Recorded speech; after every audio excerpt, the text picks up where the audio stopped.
Rivaling German luxury brands is a task that proves too daunting to most, and the compact sports sedan segment is arguably the most competitive of them all. Still, the IS Sports Sedan has historically struggled to stack up to BMW's benchmark 3 Series. Change could be in the cards though, because the Beamer's growing decidedly softer and Lexus is standing poised to try to muscle in on their territory.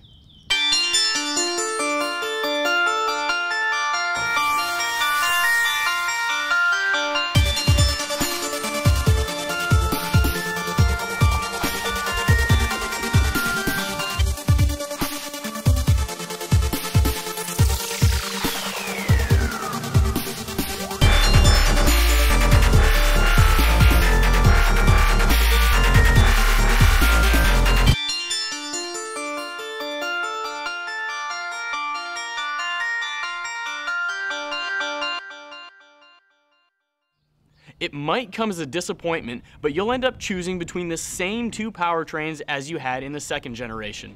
The 2.5 makes 204 horsepower and 185 foot-pounds of torque. The 3.5-liter version makes 306 horsepower and 277 foot-pounds. Both the 250 and 350 models are available in all-wheel drive and can come with the F-Sport package. Expect a 6-speed automatic on all of those cars except the rear-wheel drive 350 F-Sport, which gets the same 8-speed automatic as the ISF. The rear-wheel drive 250 will get an average 24 miles per gallon or 23 with the all-wheel drive.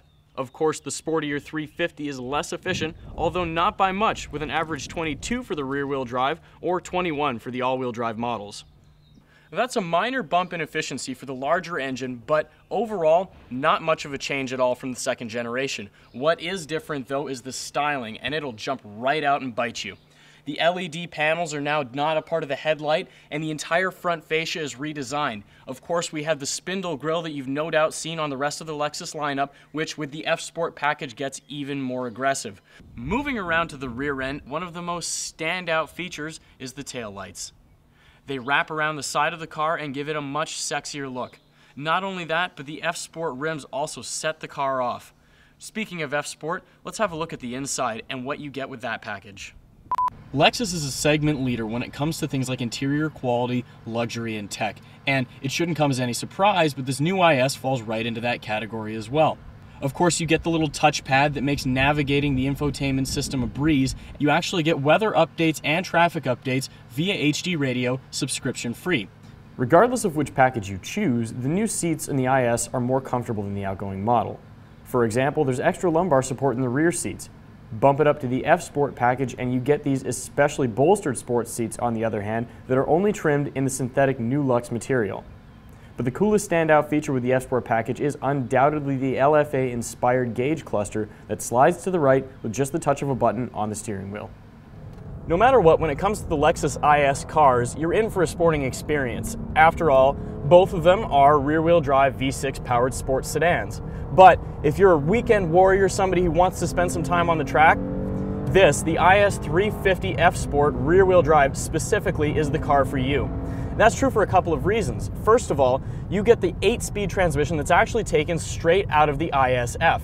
Not only that, but you also get something called GAI, that's G-Force Artificial Intelligence, and when you leave the car and drive, this car is actually going to shift for you in an intelligent way, sensing what gear is best to be in, which is actually, according to Lexus at least, better than using the manual mode. But one way or another, there's no question that this is the best handling and most engaging Lexus IS ever built.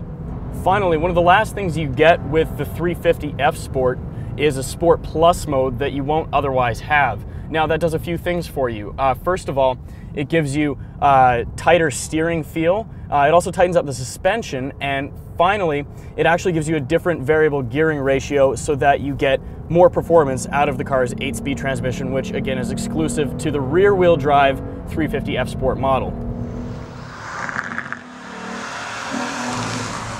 Track days are an awful lot of fun, but as anybody who takes them on a regular basis will be able to tell you, they can also get pretty expensive. People who are going to go for those track days more than likely are also going to opt for the 350 F-Sport, and that's not what we're taking out here on the road test. Lexus says it expects to sell quite a few more of the 250 model, and that makes sense for a few different reasons. One, it's going to be better on gas. Two, it's going to be less expensive. And three, You miss out on some things, but for everyday driving, it's fine. You get a sport mode, normal mode, and eco mode, which gives you the option to have more spirited acceleration or to save gas at the same time. Does this car compete with the BMW 335i? Well, yes and no. From a sporting perspective, it just doesn't quite stack up and it's not as athletic. But then again, the Lexus is much easier to live with. It's comfortable, it's more simple to use, and it's nicer from a daily driver's perspective. So, if performance means the most to you, you better look elsewhere. But if you want something that's going to be a more pleasurable daily drive, the new Lexus IS is certainly a car you need to consider. For more on this review and others like it, visit autoguide.com.